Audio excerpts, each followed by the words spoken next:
মন খুলে অনেক কথা বলেছে, কেউ আমি বিশ্বাস করি তো ধৈর্য হয়নি কারণ। ফারুক ভাই সম্পর্কে বলতে গেলে শুধু একটা কথাই বলবো, রাজনীতিতে আমার জীবনে যদি কোনো নিবেদিত কর্মী দেখে থাকি তার নাম হলো ফারুক চৌধুরী। উনি শুধু দিয়ে গেছে, উনি কিছু নেয়নি, কিছু চায়নি। কে তাকে ঠকাইলো, কে তাকে জিতাইলো, এটা বোঝার ক্ষমতা ওই লোকের ছিল না। শুধু দলের ভালোবাসাটুকুই তার জন্য সবচেয়ে বড় প্রাপ্তি ছিল। আসেন, অনেক কথা বলতে গেলে অনেক কিছুই আসছে, তার আগে আমি বলে দিই, ফারুক ভাই যেদিন স্ট্রোক করে আমি টিপু সহ একসাথে বোধহয় ছিলাম, আমরা দৌড়ে আসলাম। আসার পরে ফারুক ভাই একটা কথাই হচ্ছিল, ওইটাই আমার শেষ কথা আমার সাথে। আমি মাথায় হাত দিলাম, তাকে বললো, ইয়াসিন ভাই আপনি আসছেন? আমি বললাম যে হ্যাঁ আসলাম তো। ওইটাই ছিল আমার শেষ কথা গত লোকের সাথে। নিঃসন্দেহে অনেক বড় মাপের দলীয় কর্মী ছিলেন, বড় মাপের ভালো মানুষ ছিলেন। আসেন, আমরা উনি দীর্ঘদিন রাজনীতি করেছে, আমাদের সাথে চলছে।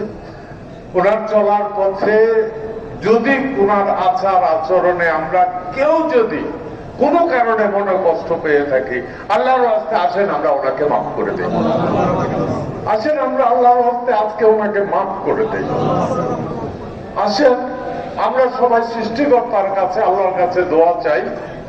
ওনার জীবদ্দশায়, ওনার জানতে অজান্তে সৃষ্টিকর্তার কোন নির্দেশ যদি উনি অমান্য করে থাকেন, আমরা সবাই আজকে আল্লাহর কাছে দোয়া চাই।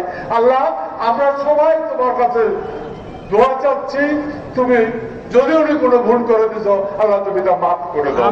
আমিন আমিন। টিপু বলেছে, হ্যাঁ এটা সত্য, আমার একটা মেয়ে ছিল পৃথিবী থেকে বিদায় নিয়েছে।